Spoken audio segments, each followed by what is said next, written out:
muslimin rahimakumullah. Berbahagia kita bisa menjalani ibadah Ramadan dan Allah pertemukan kita kembali dengan Ramadan pada tahun ini. Meskipun mungkin sebahagian di antara jamaah, keluarga atau bahkan orang tua kita ada yang telah dipanggil Allah Subhanahu wa taala dalam tahun ini, dan pada Ramadan kali ini mereka tidak lagi bersama kita. Kaum muslimin rahimakumullah, ada seorang ulama besar namanya Syekh Usamanuddin Al-Kandahlawi. Beliau mengatakan dalam kitabnya Fadilatul Ramadan, aku sudah melihat negara-negara muslim, kata beliau. Aku jumpai umat Islam di berbagai negara itu.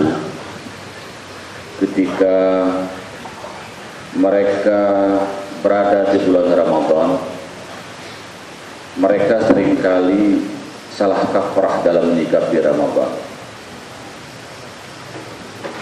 Ada kelompok yang memang biasa-biasa saja menghadapi Ramadan. Ramadan datang dan pergi dan berlalu secara sia-sia. Ada lagi yang lebih celaka, ketika Ramadan datang justru dia isi dengan hal-hal yang maksiat, bahkan terkesan dia menentang orang-orang yang berpuasa, menentang Allah Subhanahu wa taala dengan makan di siang hari, merokok di siang hari tanpa ada rasa malu sedikit pun, baik kepada dirinya sendiri, kepada orang lain, atau bahkan kepada Allah Subhanahu wa taala. Itulah yang paling celaka. Namun kata beliau, ada umat Islam yang menyahudi Ramadan itu dengan beramal baik, dan insya Allah kita termasuk pada kelompok itu. Namun mudah-mudahan kita bisa menghindari pula hal-hal yang menjadi catatan kekurangan. Apa yang beliau sampaikan catatan kekurangan umat Islam itu? Yang pertama, bila Ramadan tiba, orang Islam itu, kata beliau, paling sering semangatnya hanya di awal saja. Di malam pertama, malam kedua, paling kuat malam ke-10.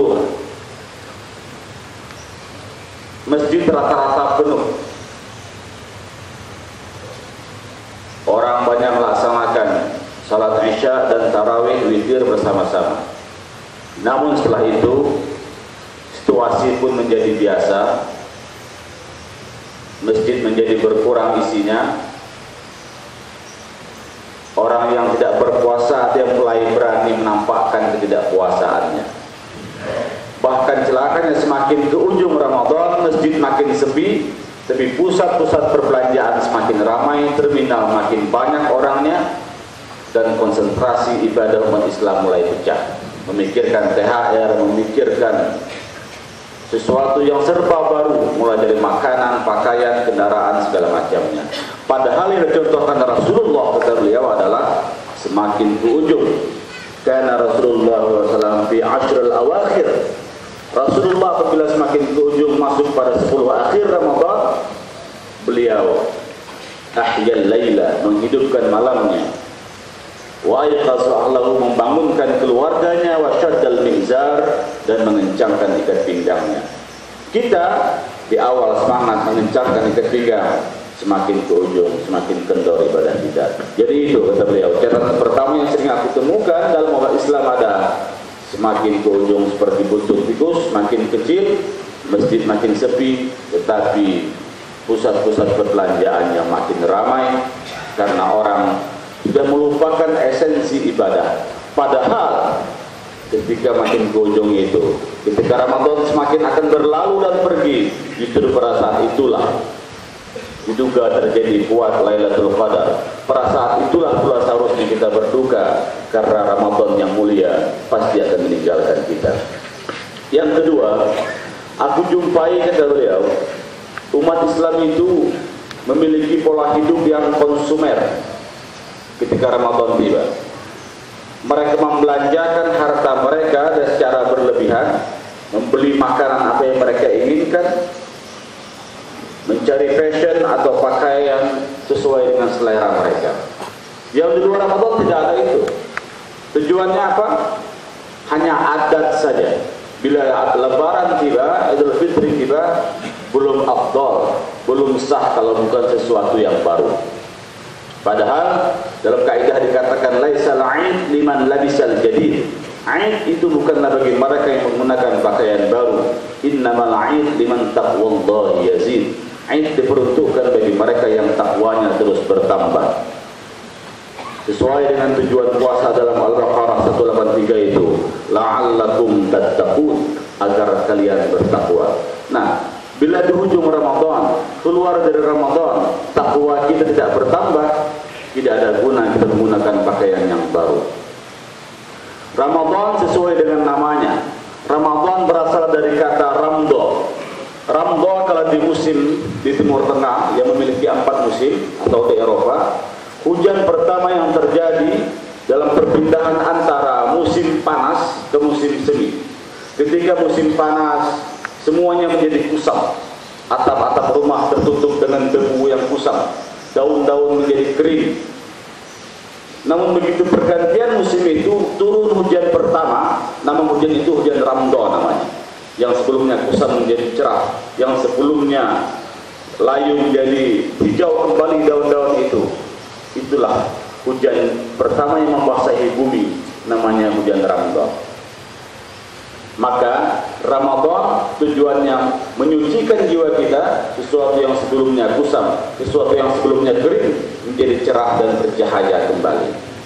Secara bahasa juga Ramadan berarti sesuatu yang membakar. Dia membakar segala kesalahan dan khilaf kita. Maka itu keluar dari Ramadan dikatakan dalam sebuah hadis, man qama Ramadan iman wa ihtisaban ghufira lahu ma taqaddama min dhanbi. Siapa yang melaksanakan amaliyah Ramadan, puasa di siang harinya, qiyam di malam harinya, keluar dari itu karena iman dan ikhlas Allah Subhanahu wa taala, ghufira lahu ma taqaddama min dhanbi. Diampuni segala dosanya yang telah lalu.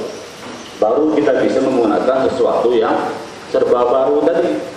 Tapi kalau puasa tidak, tarawih apalagi, tadarus apalagi, tapi lebaran yang paling mantap, selesai Ramadan dia yang paling mantap. Dengan pakaian baru, dengan kendaraan baru, mencari cahaya segala macam, apa yang kita banggakan di hadapan Allah Subhanahu wa taala. Jadi itu, yang kedua, kata Syekh Al-Samuddin. Yang ketiga, aku jumpai pula umat Islam di berbagai negara itu, mereka lebih mengutamakan hal-hal yang sunnah, hal-hal yang adat dibanding hal-hal yang syar'i. Menurut beliau, umpama tarawih itu bagus memang, tapi tarawih itu adalah sesuatu yang sunnah. Ada hal-hal sunnah yang lain yang kadang-kadang kita tinggalkan. Apa yang sering terjadi, umpama salat ba'diyah isya, dia itu sunat muakkad termasuk. Jadi selesai salat isya, sebagian kampung langsung iqamah, as-salatu jami'ah, langsung salat tarawih. Padahal salat sunat ba'diyah isya itu termasuk di antara salat sunat yang ditekankan sekali oleh Rasulullah SAW. Baru kita salat tarawih. Arak sahur itu insya Allah termasuk bagian sunnah karena membangunkan orang, ya. Meskipun zaman Nabi tidak ada istilah arak sahur itu, tapi kita anggap itu uruf, ada sesuatu yang bisa mendatangkan pada kebaikan. Tapi dengan ngarak sahur bermalam-malam begadang segala macam, pulang dari situ tidur, bangun siang, tidak salat subuh, tentu ada sesuatu yang terbalik di dalam menyikapi Ramadan. Bapak Ibu, Bapak-bapak sekalian berbahagia, karena waktu juga sudah sampai. Mohon maaf pada segala kekurangan. Assalamualaikum warahmatullahi wabarakatuh.